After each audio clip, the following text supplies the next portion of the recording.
Ladies and gentlemen, welcome back to Norway Chess 2026, an elite tournament featuring some of the best players in the world, and a very interesting storyline. The fact that Magnus Carlsen is having one of his worst tournaments in like a decade. He lost 2 out of the first 3 games that he played, but then in the 4th round, he stormed back with an emphatic victory against the reigning world champion Gukesh. He played an unbelievable game. And now we're going to see what happens in round number 5. And I'm also recording this about 15 minutes after the conclusion of the Champions League final. And if you haven't watched it for some reason, but you're watching this and you don't want me to spoil it, you should probably leave right now. I'm gutted, man. This was my first year following football, like the majority of the year. I was never really into it that much. And after getting to know Eze, who started at Crystal Palace and now plays for Arsenal, just gutted for him and the team. And I know the fans are super proud of them. But yeah, now I know what it feels like to be a football fan. Although they did win the Premier League. And I can't wait for the World Cup. World Cup is going to be amazing. So now, I actually think Magnus really wanted to watch the Champions League. He's a huge football fan. For anybody that doesn't know, Magnus at some point was ranked in the top in the world in fantasy football. And so here's the game against Wesley. And then I'm going to show you Gukesh Prague, and I'm also going to show you Firouzja versus Vincent. Technically, this is the halfway point of the tournament. So in this game, Magnus went for e4, and as always, Wesley plays e5. Wesley generally does not stray from this. He is a very pragmatic player. He can play other openings, but at the high level, you generally want to go e4, e5, knight f3, knight c6. Magnus has a choice. Kind of interesting that here on the 3rd move, Magnus spent 3 minutes. I can't possibly imagine what he was preparing. And then bishop c4. So the Italian game, knight f6, targeting the pawn. White now generally has 2 options. One is to play knight g5 immediately, going, of course, for the fried liver. That doesn't work at the high level, but it's still a very sharp and interesting line. And white can also just play d3, defending the center, and that is exactly what Magnus does. Bishop c5. And here, Magnus makes a very, very big decision immediately. He plays this in 10 seconds of thought, so clearly he had come prepared with this idea. And the idea... oh, the standings are not on the screen. Sorry, I'm still recovering from watching the penalties. The idea of for white here is to get into a very aggressive battle. He plays bishop g5. Bishop g5 in the Italian is an extremely provocative move. It basically, forces black to play h6 because otherwise you will play knight c3, knight d5 and put overwhelming amounts of pressure on this knight. But the other thing that you do here is you force the opponent into a line where g5 becomes the best move. In a lot of these positions, the best line for black is to play d6, g5. And that is not exactly Wesley's style. Not exactly. He's still an amazing player, but Wesley would much rather kind of chill and not take massive risk. a5 is played here from Wesley, freeing up the bishop, and also b4 is stopped. Magnus castles, and we have castles. Very different type of game than Magnus has had really throughout this entire tournament. I mean, he had a couple of offbeat positions, and then he had 2 completely chaotic games. Really at 3. He had 3 very, very chaotic games. The game against Gukesh was quite crazy. And against, obviously, Prague and Firouzja, the games were... And honestly, even Keymer. All the games were crazy. All the games were crazy. But this game is very chill. This is old school. We're going to develop the knight. Wesley's going to move the bishop back to a7. And we're going to play a4, stopping white from ever stopping any progress on this side. And Wesley plays the move g5. So there it is. The move g5 is on the board. Now, you could take here. This is a sacrifice that sometimes works. The idea is that you get 2 pieces for the knight and the king is open. And then if you get a couple more moves, you might win. Now, this will work if your rating is 2,000 points lower than the players on the screen. Honestly, it might even work if you're about halfway, because the attack for white can feel very organic, and it is harder to play defense than offense. That doesn't happen. We have bishop g3. And Wesley plays king g7, which is a reasonable move. There are a lot of lines here. Black can play king h8, king g7, knight h7, all these different moves, knight h7, king g7. They kind of prepare these pawns to come forward. King g7 also unpins, so you can move the f-pawn. So king g7, you can move the knight, and then you can maybe move the f-pawn in the future. But Magnus is completely inviting a confrontation with his opponent. That is what he wants in this position. And now the move rook e1 is a waiting move, but it's also an improving move. The knight now can go to f1, because otherwise it's not going to go anywhere. Then it can go out this way. And also you defend your center should you ever want to play the move d3 to d4. And now we have g4. So all of this, as shocking as it looks, we teach beginners, intermediates, even advanced players, don't push pawns where you've castled. This is one of the ultra rare exceptions in a chess opening where you absolutely can push the pawns where you've castled. And you're not even pushing them to checkmate anybody necessarily. You're just kind of pushing them to mess with the coordination of your opponent. So knight to h4 is played.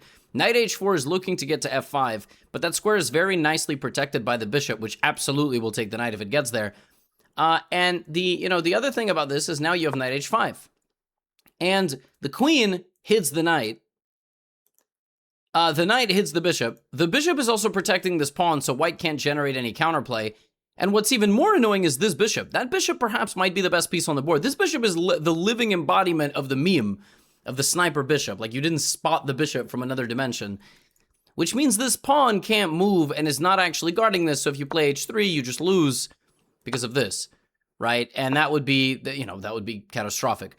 Magnus plays knight f1, and Wesley brings his queen to g5. So far, Wesley has played extremely, logically, and dare I say, shockingly simple chess, which is not an insult. Like, the guy with white plays the aggressive Italian. So in the aggressive Italian, black has to play g5 and mobilize his king side. And Wesley's like, okay, I mean, if I have to do that, I will. Knight f1, queen g5.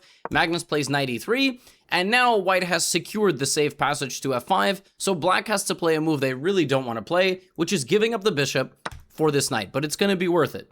Because if you take with the pawn, I take this, I damage your structure, so rook takes e3 is required. Now, this bishop for knight trade, okay? Black lost a dark squared attacker, whereas white lost an attacker that really wanted to go beat up a bunch of light squares. Now white has the bishop pair. What do bishop pairs like? They like open space. They like to work together. They like clear targets. You don't have any of that. You don't have any open space. You have no clear targets. You're eating rocks. That's what the bishops are doing right now. It's kind of hard. It's kind of hard to utilize this bishop pair, but he's Magnus Carlsen. He's obviously going to figure out how to do it. Wesley continues with knight to f4. Just a nice move, targeting both pawns, targeting space, controlling the center a little bit. Maybe, bishop e6. Maybe we're going to go here, trade, and then double up the rooks and continue to attack. Black is just kind of just hanging around. You remember that meme? Is that from like 2022? Me? Nothing. Just hanging around. I can't remember what year that's from. There's so many memes. Queen e1! Queen e1's a mysterious move. Queen e1's a tough move for me. I don't think I'm smart enough to explain this move. But in general, I have a feeling it's kind of combined with defense. Like, you can play queen d2 here, but then you're pinned. And queen e1 defends the rook without pinning, and also maybe guards the bishop in some lines. And maybe the bishop will move, and the queen will guard both the bishop and then, the knight or the rook. So Magnus just plays a very flexible move. Queen e1 with various ideas to expand. With his pawns, with his knight, the position's still very complicated. Whenever a position has 8 pawns, very closed. Both sides here have 8 pawns. You can think of pawns like defense of a position. Bishop e6. There's the important move. Now, if Magnus takes, black is going to play f takes and open up the rook. And you have to be really certain with white that if you do that, that is the transformation that you want. We do see Magnus play f3, figuring out the position, and black plays the move h5. Wesley bringing all of his resources. The king is open, but he has this beautiful wall of pieces just blocking the opportunity for white to do anything. Magnus can't bring his knight back into the game. He can't really take. The second he starts opening the side of the board, black is going to gain control. Pawn takes, rook here, open up the h-file. Very tense position. So you have to make moves here with white that don't do that much, but also might have some ideas. It's a mess. Black can play knight a7, knight e7. He does bring back the knight this way. Magnus, now, the second that Wesley takes a step back, is ready to play d4 and open up the position. Plus, this bishop can now return home and protect the king, because it sort of did its job. He forces Wesley's knight away. Wesley, by the way, f6. Playing very quickly, just building up this solid wall, and he's just not letting Magnus through. He's just building it up, not letting him pass. You can't take anything with white. Every capture you make is just bad. If you take here, I take, and my H-file becomes open. If you take here, I take with a pawn, or the queen. So that's not really a trade you want to do. Rook D1 is a waiting move, and Wesley brings the knight over here. And this is a problem for white. This knight is like a laxative to the white position. Because the second that this passes through the system, black is just going to avalanche with these pawns. It's going to go straight through. All right, I'm not speaking from experience. Or maybe I am. Knight G6 is an issue, because this knight was sort of doing a nice job holding everything together. Now you don't have to take, but you're probably going to trade. Or maybe not. Now the horses are having a staring contest. So neither side wants to take the other. Fascinating. Magnus is just playing Rook D2. And now the next move is in my opinion, an admission that you have no clue what to do next in this position.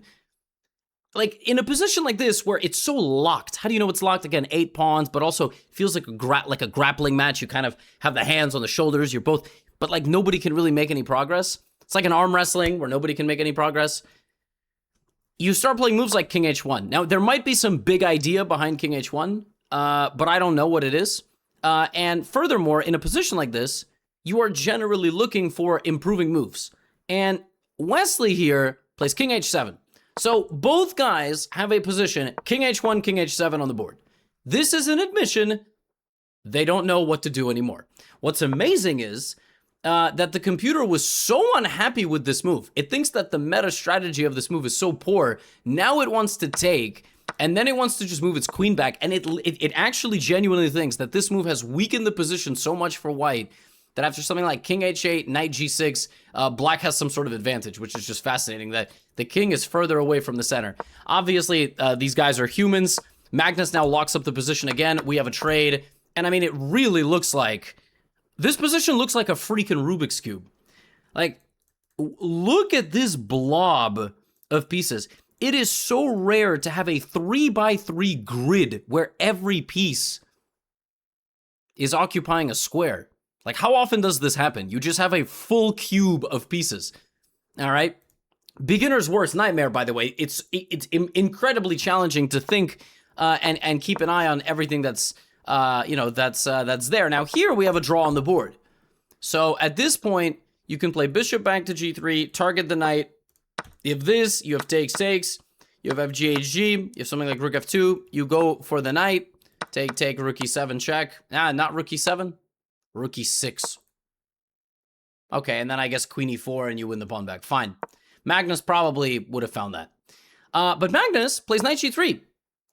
He spends 1/3 of his time, does not want the draw. Fair. He's going to keep, asking Wesley questions. Wesley doing a very nice job managing his time. And really, this game, honestly, can I make an analogy? Might be too soon. Wesley is kind of Arsenal in this game. Like, he's kind of Arsenal in the game. Minus maybe the final result. But, like, he's just sitting and he's letting the game come to him. He's not forcing it. If you're going to overextend, you might get punished. Rook to B3, Magnus still trying. Now the bishop is looking a little precarious. Knight back to F1, and Wesley has pounced. Wesley has pounced. Magnus Carlsen has 5 minutes. 5 minutes on the clock, or he will lose this game on time. He has to make it to move 40. On move 40, they get 10 extra seconds per move. Wesley begins taking over here. Magnus plays queen back to E1. He has 3 minutes and 49 seconds to make 7 moves. Pawn takes, queen takes E4 check. The knight goes to G6. This rook is going to F7. This rook can go off and take this pawn, but it's going to be devastation for the white position. So Magnus tries to create some defense. Rook to F7, 2 minutes, 45 seconds for Magnus to make 5 moves. And even if he makes those 5 moves, he's only going to be saved by a 10-second increment for the remainder of the game. Can he turn this around as Wesley has infiltrated with the queen?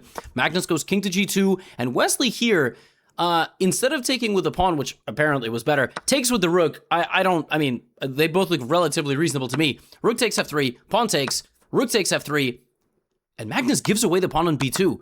In this position, he could have held this and ran his king to H3. It is completely outlandish.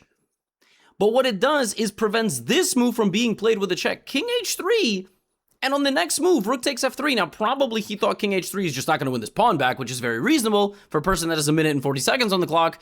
But in the time scrambles of this tournament, Magnus has not played as well as he has in past years. Queen to d4, and Wesley, we're just in an endgame.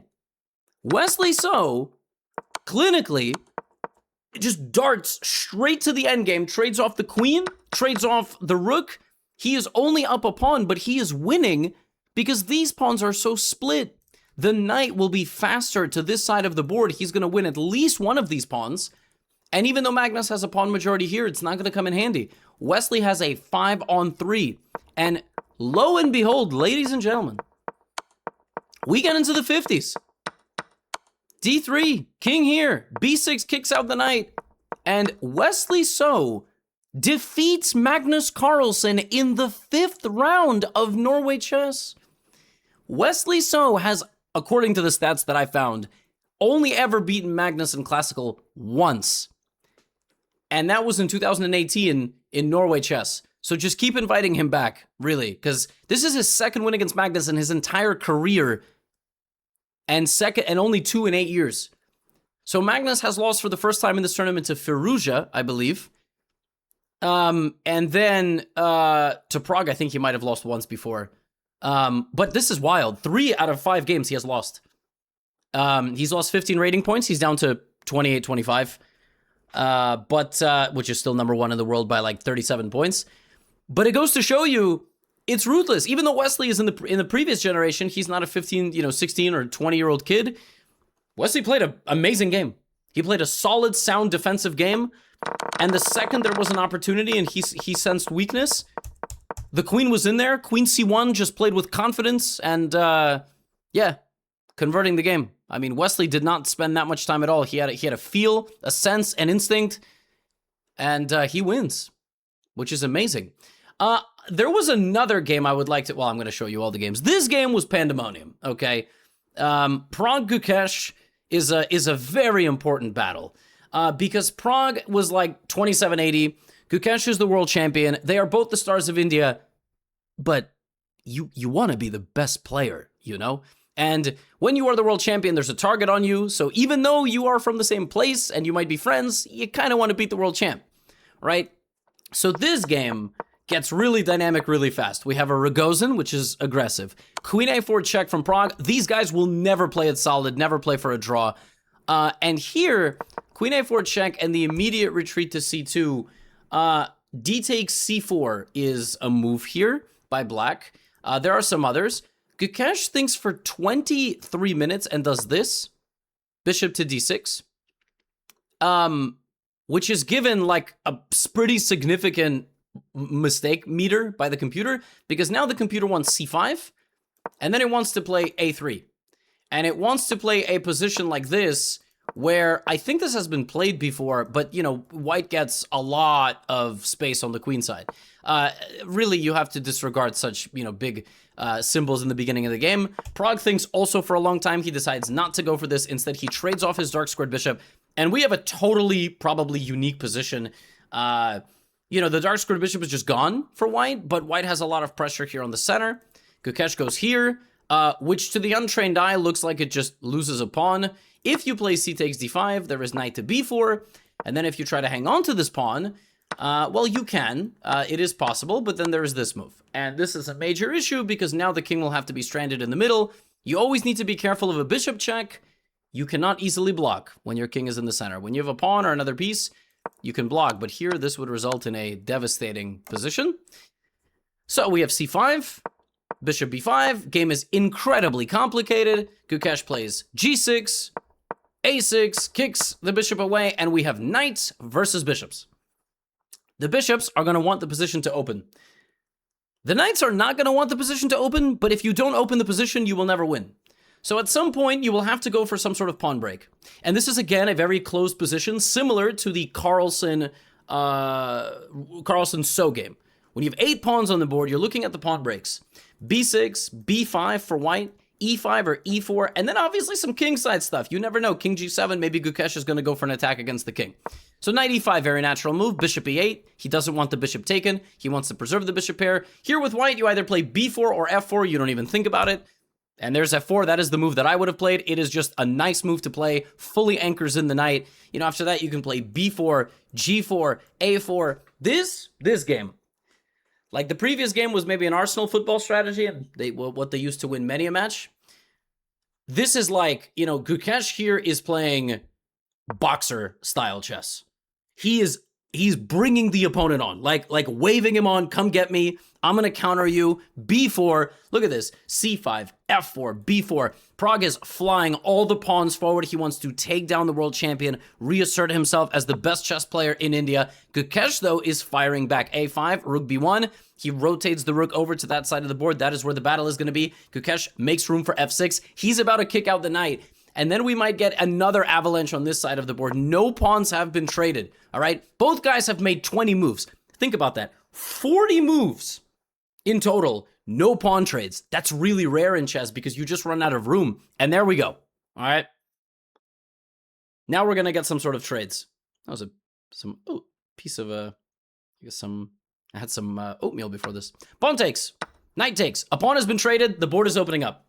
Board is opening up. It's good for the guy that wants to attack. It's also good for the guy with the bishops. Rook A7. Given a question mark, it's very minor. It's 0.4. It doesn't really matter. Just a waiting move, looking to double on one of the files. Queen F8 is another waiting move. Gukesh is just playing Karpovian here. Really, this is not Gukesh's style, but he's very, very resilient, and he's very good at defending. I wouldn't even say he's defending. He's just doing what he can with what he has. King H7 is a waiting move, and you're just waiting for Gukesh to break out. Now the pawns jostle for position on the left side of the board, and C6. Everything now gets locked up. This is crazy. So nothing can move. The rooks are blocked out. It looks like Pragg is gonna fully invest in this. The only way Gukesh has any chances with these pawns, rook D8. First he brings the rook to the middle of the board. There it is. Let the counterplay begin. Anatoly Karpov in the 20th century used to win games like this. 8th rank defense, vicious counterplay. We have connect 4. Normally it's on the last rank of the board, but it's very rare you have something like this. E6, F6, G6, H6. Now you kick out the knight. He backs out of the position. Now the bishop slides forward. As the second one of those pawns moves forward, it's going to be counterplay. Queen back to E2. Queen to G8. Another preparatory move. Rook to C1. That rook comes back. Everything is on the 6th and 7th and 8th rank for black. Rook D2. Rook E8. You are just waiting for the move. When is the counterplay going to happen? There it is. The counterplay has arrived. E5, Gukesh rolls the dice. I don't know how much backgammon he plays, if any at all. The knight is hanging. The rook is about to open up. The bishop is going to go here and attack the king. Pragg plays D5, which is the best move, and now the pawn avalanche is going down that side of the board. Pawn takes F4. Gukesh has won a pawn. Pragg needs to get his queen out of the way. Gukesh plays G5. Wait a minute. But that might allow... Yes, it does! When you have pawns encroaching on the territory of the opponent, particularly when the pawns are very well coordinated and all connected like this, you can oftentimes sacrifice material because when the base pawn has to take, something like this happens. This is miserable. Pragg is now playing this for a win. 2 pawns are 2 squares away from queening, and he's going to win back material. Gukesh brings back the bishop. He did not want to give away the bishop for the pawns. Now Pragg, maybe D7, C7, something has to be winning. Instead, he grabs a pawn. How can you blame him? He has B, C, and D. 3 pawns are going to walk down the board. G4, this is all Gukesh can do. He launches a counterattack on the king. Pragg plays pawn takes, which is a mistake. What he had to do here is play C7. Pragg here needed to go D7 or C7. Hold his breath. This is a bluff. His rooks cover everything necessary here, which is so difficult. He goes here, now the queen is activated, and Pragg goes queen back to F2, and suddenly Gukesh is taking over the game. That was not the best move, but rook E3.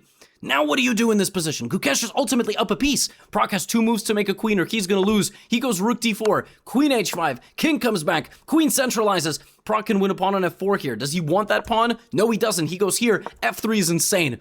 F3 removing, stripping the king of its final defender. You have rook E2, you have queen, rook E2 obviously hangs a rook. I just mean like if the knight moves. Rook E2, queen G3, queen, everything there. And Pragg makes a mistake. Pragg makes a mistake. He plays king to F2, threatening the rook, thinking that probably this rook is trapped.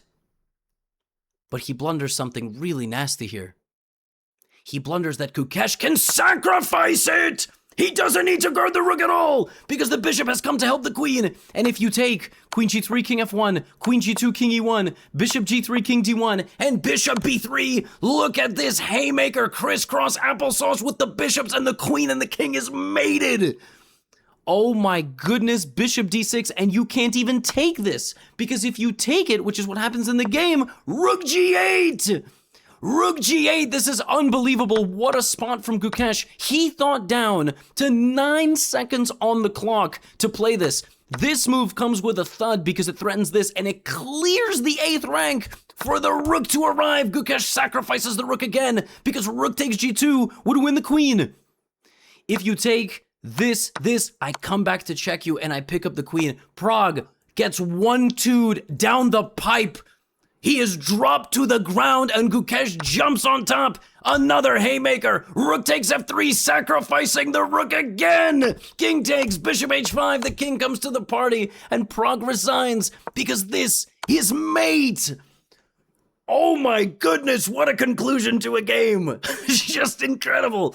The two young Indian phenoms put on a show. It is such a shame we don't get to see these guys play each other all the time. It's such a shame. They play each other maximum 4 times in an entire calendar year, you know? Like, Pragg, Gukesh, and Classical, I don't even know if that's happened this year.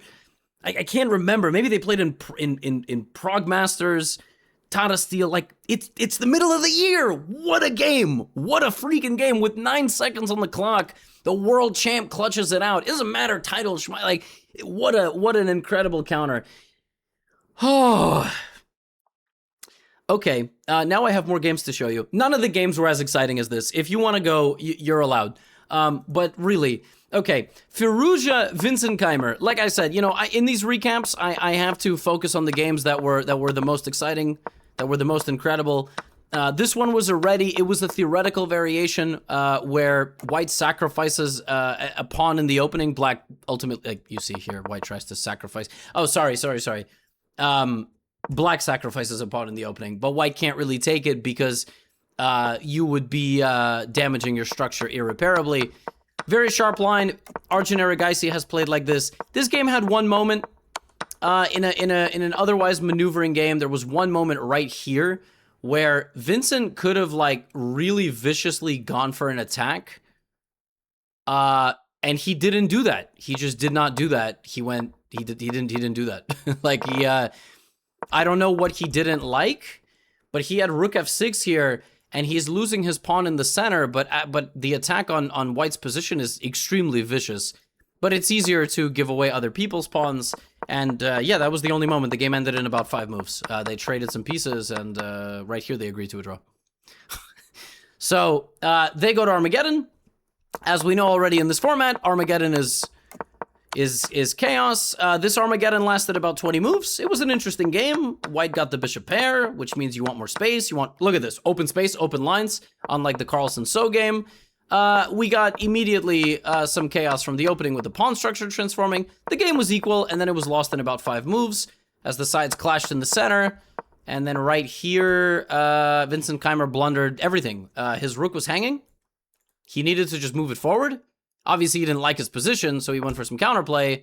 And he just loses because bishop takes. And after this, you infiltrate the 8th rank, and then this will be a fork. And that is how the game concluded.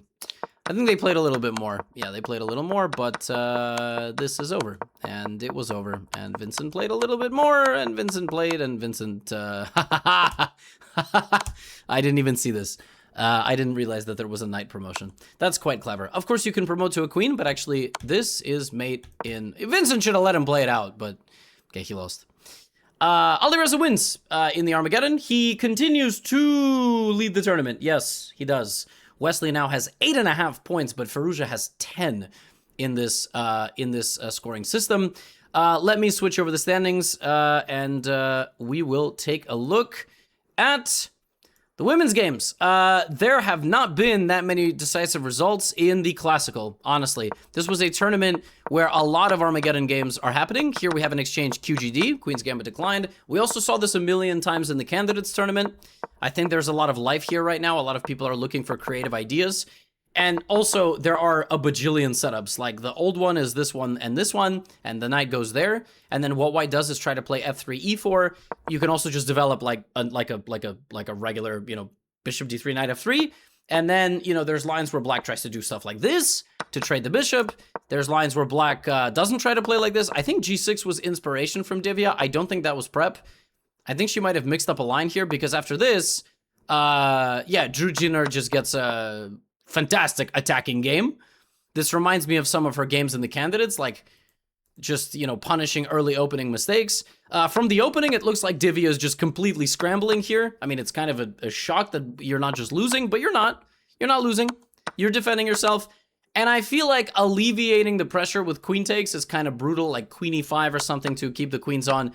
Maybe here, white thought that black has to go here, which actually black can play, but this move is also nice, sacrificing material. And this reminds you of the Gukesh game, right? This reminds you of the game that Gukesh played where all his pieces were on the last rank of the board, but his position was completely fine. You know, it looks like we're just heading for a draw for a while. We're gliding through here. Symmetrical structure. The players are going to make a couple of trades. Bishop b5. Actually, if anybody builds up an advantage, it's the player with 10 times the amount of time, nearly. About a little bit less than that. 10 minutes to 1. Divya gets herself into a time trouble. Continues viciously defending. And now she gets a bit of counterplay. White wins a pawn, but black gets the second rank. And rook and knight are very tricky. In general, a knight is extremely tricky, especially as your clock ticks down. Bishop b5, gb6. Position is even. And things are already going to start going wrong around move 56, 53, 54. Like, we're equal. It's kind of crazy that, like, this is what's left of the board. And now this happens. So this is apparently a big mistake because you have rook a2 check followed by knight to d4, but the players are playing on 30 seconds. So even though this kind of happens, Divya doesn't play the best way. But despite all that, white ends up blundering on the 66th move. Right here, instead, white needed to go bishop e4 to control the knight. By not controlling the knight, you allow it to come forward, and now black is winning. Now black gets a pass pawn. Black's going to get the king, the rook, the knight, everybody, and black is going to win. And that is exactly what happened. She advanced, and then the fork happens and you lose the bishop. Kind of bananas. That here, you know, if something like rook a2, just rook c3, king comes back, g4, king h6, king g5, like black just wins. Black just pushes forward, and Divya gets a come from behind victory. An amazing win for her. An amazing win. This game was a draw for a long time. I mean, it took a little bit of a self-destructing effort. Even here, if Drew Jin-er went a6, sacked her bishop, played a7, and something like, you know, rook d8 check is a threat. So you have to play rook c8. There's rook b5 and rook b8. Like, at a minimum, she could have drawn this game several times, but she ultimately doesn't. I don't know if she didn't want to draw the game and was playing. I don't know if ultimately in the time trouble we see people making a lot more mistakes than they normally would, like in the Magnus games, but it's absolutely something that is happening in a bunch of the matchups. And in Bibisara Anamuzichuk, the classical game was quite peaceful. It was a King's Indian defense, and it was kind of like a Benoni variation, with e6 and taking there. And b5, no. The word, I used the wrong word. It was a straightforward thing. It wasn't boring or like drawish, but it was relatively straightforward because a lot of this comes from the opening. So pawn takes, bishop takes, rook e8, all of this is preparation. It's a very forcing and sharp sequence where ultimately what happens is black is down a pawn, but will have a lot of pressure on white's position and will ultimately try to win one of the pawns back. And she did. And white, generally in these positions, has like 1 or 2 moments to play really, really precisely. This is one of those moments. You have to play queen to c1. Very important move before you take on a6. Because, first of all, if you take on a6 immediately, there is queen a5 with a double attack. So you have to find queen c1. And after some thought, she did not play that. She allowed black to play queen c7. Rook takes e2 as a sacrifice of material. And now the game is going to kind of peter out into something where... This reminds me actually of a couple of Bibisara's games from I swear she had a very similar game to this. Black has a bishop and a pawn. And because they're all on the same side, you can't win. This is not winnable. Because the rook can stand on f5 for black and you will just never get past. And that is what happens. The players actually just agree to a draw. Now, what black would love to do is black would love to not trade the rooks. If black actually got to a situation they had to trade the rooks, white's chances to win would maybe go up a tiny bit. But So it was a relatively straightforward game, which means we will once again get an absolutely insane Armageddon game. We have a Skandinavian Sicilian defense, G4. Anna Muzychuk plays to absolutely obliterate her opponent. It's going to be exciting. White has a 3-minute time advantage to start. Remember, a black win, it counts even if it's a draw. You should not allow knights to jump like this in front of your castled position. Bibisara now has a very powerful knight on c4. Knight e5 is a mistake, but it doesn't matter. She has 4 minutes. She has to play really fast. Queen back to d2. She's looking for the draw here. And now e5. She needed to go b4, sack a pawn, just open up the position. Anna Muzychuk here needed to play f6, which is really tough to play when you have only 4 minutes. She goes here, and now queen a5, and it looks like Bibisara is going to rip open the position here. b4 is still winning. It's winning because after knight takes b4, you sack the knight. That is the point. And black is actually just on the verge of completely crashing through here. She doesn't, because now she can't do that. She still tries to crash through, but she is not winning here. Knight g3, b4. Anna Muzychuk is going for the win herself, but now she's not even up on time.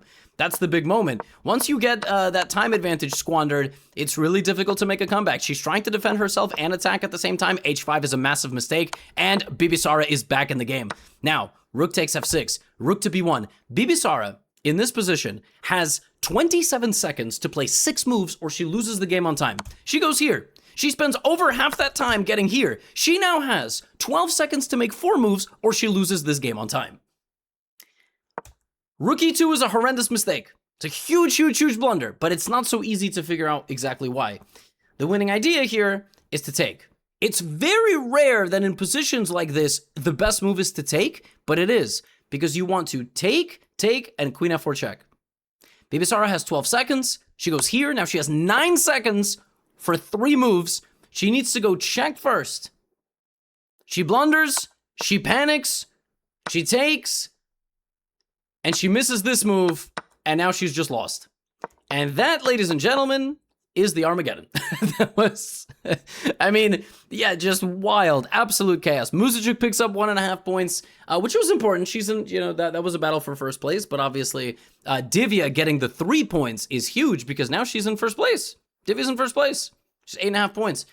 And the last matchup of the day is Ju and June, the world champion, versus the legend Humpy Konaru, a Neo-Catalan opening. Very, very stable, very normal positional game between these two. Started out with symmetrical structure. White advancing with the bishop pair. White's position looks very pleasant here. Looks very, very challenging to defend this. This is world championship level chess from Ju and June. She has the pressure, but with no rooks, it's going to be difficult to create targets.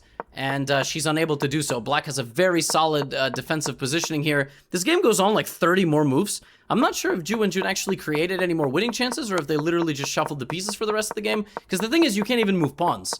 Yeah, it looks like they quite literally just shuffled pieces for the rest of the game. You can't move a pawn. There's no pawns. You can't move anything. Nobody can move. White could play f3, but that's probably about it. Yeah, 73 moves. So from move 37... No. From move 26 to 73, nothing happened. I love chess. And that means we get to see an Armageddon. Now, this Armageddon was actually very high quality. So it was a very high accuracy Armageddon game. We have seen some 70 accuracies. We've seen some 60s. This was a reverse Queen's Gambit. Black played e5, very nice move, breaking apart the center of the board. Now the clash, we have a trade in the middle. Queen a5 and Ju and June from the opening was looking good, but the position is very solid. We have queenside majority here, 3-on-2, nice. We're gonna start expanding on that side of the board. White wins a pawn, but black gets some counterplay on the c file. All right, knight c4, and well, this is like a vintage performance in an Armageddon game. I mean, black is a pawn down, but complete positional domination. Fantastic game from Humpy. Really fantastic defensive masterclass on the day. She was pressured in both games. That's it. This is over. Ultimately, because white has to play for a win, she's going to really try to play for a win. And I think she's going to end up losing. I think she lost this game. Yeah, she tries to... Oh, she just lost on time, I guess. Okay, but it's a dead draw. And black wins in the Armageddon anyway, even if there's a draw. Humpy gets some much needed points on the board. Kind of crazy. This was a battle of the people in last place, which is stunning. Divya leads with 8.5. Bibisara 8. Anna Muzychuk with 7. Tomorrow we begin the round robin again. Bibisara versus Humpy. And for the gents, Magnus Carlsen is straight up in last place, which is wild. And he has lost 3 games in Classical, which nobody else has done. I really hope this is not the last time we see Magnus Carlsen play Classical chess. I really hope not. Because, I mean, I think this is not actually his skill level. I think he's underperforming. And all of that stuff about declining is nonsense. But it'd be a shame. It'd really be a shame if his head and heart are not in Classical chess. He doesn't want to play it. He's underperforming. And credit to his opponents. Wesley So played fantastic against him. Firouzja, everybody's playing really well. They are really, really motivated to beat him. The sharks smell the blood in the water. That's all I have for you today. Get out of here.